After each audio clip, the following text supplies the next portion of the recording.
দক্ষিণাঞ্চলের ব্যস্ততম রূপসাঘাটের গ্যাংওয়ে দুটির অবস্থা খুবই খারাপ, যা আপনারা ভিডিওতে দেখতে পাচ্ছেন।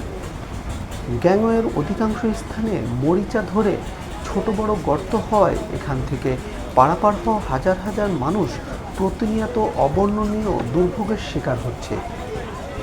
ঝুঁকিপূর্ণ গ্যাংওয়ের উপরে কাঠের চালি দিলেও প্রতিনিয়ত এখান থেকে হাজার হাজার পারাপার হওয়া মানুষের দাবি, আমরা এখনও ঝুঁকিতেই পারাপার হচ্ছি এই গ্যাংওয়ে দিয়ে।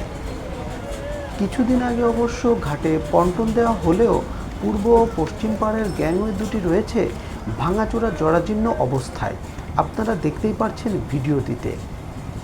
দর্শক, প্রতিনিয়ত এখান থেকে যারা যাচ্ছেন তারা কিন্তু এক প্রকার জীবনের ঝুঁকি নিয়ে পারাপার হচ্ছে। মূলত এখান থেকে যারা পারাপার হচ্ছেন, বড় যারা আছেন তাদের বিষয়টি আলাদা, কিন্তু যারা ছোট ছোট বাচ্চা হাত ধরে নিয়ে গেলেও দর্শক, এই যে দেখছেন এই যে বড় বড় যে ফাঁকাগুলি রয়েছে, এখান থেকে মনে করেন আপনি আপনার বাচ্চা নিয়ে যাচ্ছেন, কিন্তু অসতর্কতা হয়ে গেলেই দর্শক, যদি একটু অসতর্ক হয়ে যান তাহলেই কিন্তু আসলে এখান থেকে কিন্তু আপনার বাচ্চা বা আপনার শিশু কিন্তু আসলে পড়ে যেতে পারে।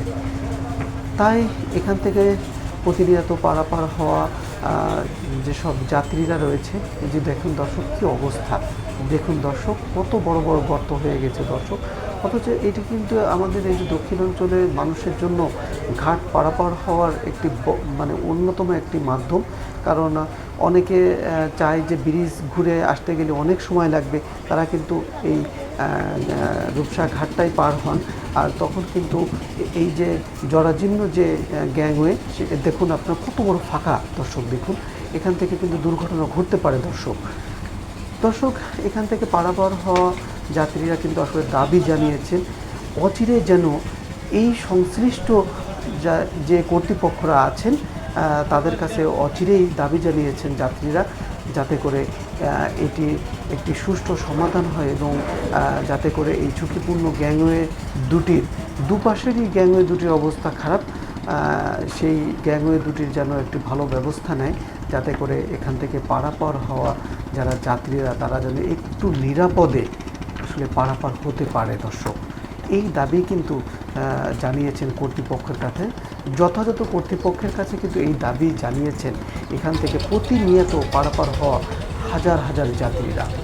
আশা করি যারা কর্তৃপক্ষ আছেন, এখানকার যথাযথ কর্তৃপক্ষ, তারা এই যে দুর্ভোগ মানুষের, সেই দুর্ভোগের কথা বিবেচনা করে হলেও তারা অচিরেই এই যে জরাজীর্ণ যে গ্যাংওয়ে দুটি, সে গ্যাংওয়ে দুটির বিষয়ে তারা সিদ্ধান্ত গ্রহণ করবেন এবং মেরামতের জন্য বা যেটা করলে ভালো হয় সেটির দিকে তারা দৃষ্টি দিবেন।